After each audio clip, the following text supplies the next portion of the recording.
Hey, I've got a pay what you want little adventure for Index Card RPG to show you. It's called Snott's Snack Attack. I'll have a link down in the description. You can pick it up on drivethrurpg. It is pay what you want. So we've got a little goblin-like creature here. He is dressed up as a chef, and coming out of this big pot is a horrible monster. So we've got this really quick, easy map here. Gets the job done. We can see we've got an herb garden. We've got a bar. There's obviously a kitchen. And the room target number is 12. Snott the Gerblin has taken over Gusto's gastropub, and he's hangry. Stop him or work with him to defeat the monstrous Goulash and save Gusto from certain doom. It's either Gusto or Gusto. I'm not sure. So this is all it is. This one page here. You got the map and you got this. Very easy. So they are called Gerblins, and they have barricaded the doors and windows, but they're not too bright. Whether the players choose to break down the door or bust through a window, they auto succeed. It's time to get into the action.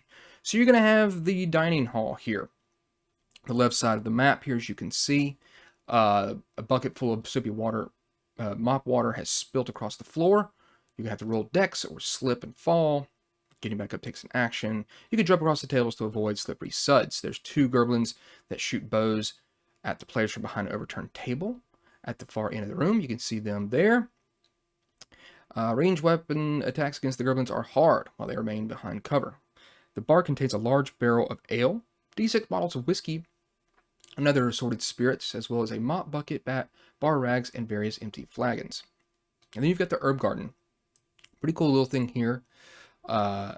He's growing magic herbs in his transparent glass greenhouse. You roll wisdom to discover these are no ordinary herbs. You roll d12 to determine what type you've got. And you've got stuff that's going to get you more dexterity or constitution, or it could just be oregano.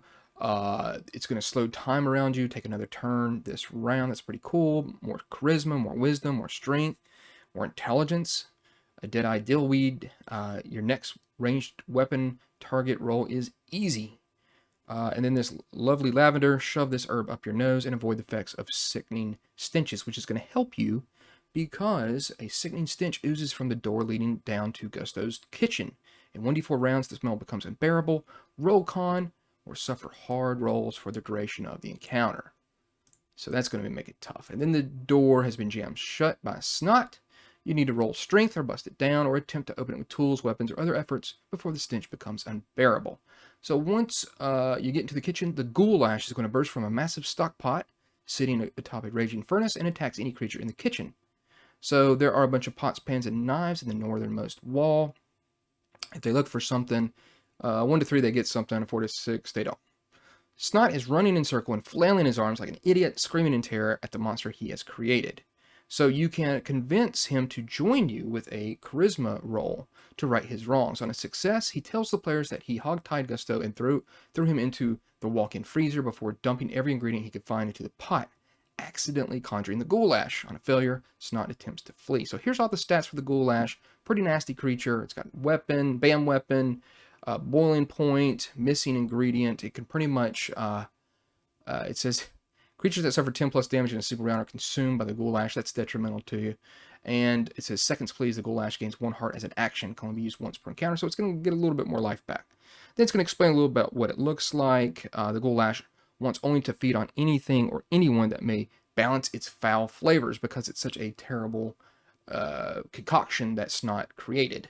It remains stationary in its pot, unable to maintain its form outside the container. The Goulash appears viscous and stew-like in nature, but melee ranged and magical attacks are all equally effective against it. Then if you go into the walk-in closet, you're going to find some ice, and Gusto, the dwarf chief, is hogtied in the far right corner. He tells them when the furnace gets too hot, I use the freezer to cool down. So, intelligence. Roll intelligence to deduce that the furnace beneath the Goulash fuels its power. Throwing ice or any other non-flammable liquid into the furnace reduces the Goulash's defense by -2 and prevents the Goulash from using the boiling point action. So the boiling point action is arranged. It says range increases after each roll. Roll decks or suffer magic damage as the boiling hot Goulash overflows from its pot. And then to finish, players who defeat the Goulash and save Gusto's gastropub receive the following rewards. A sachet containing 1 of each herb from the herb garden. That's cool. And sort of kind of sharpened steel. Sharpened any bladed weapon as an action. Roll ultimate on your next attack with that weapon. Blades are permanently dulled after 5 uses, making all future target rolls with that weapon hard. So you probably want to get rid of it. So very fun, very cool little encounter here for your index card RPG game. And there it is. Check it out. It's Snott's Snack Attack. Thanks.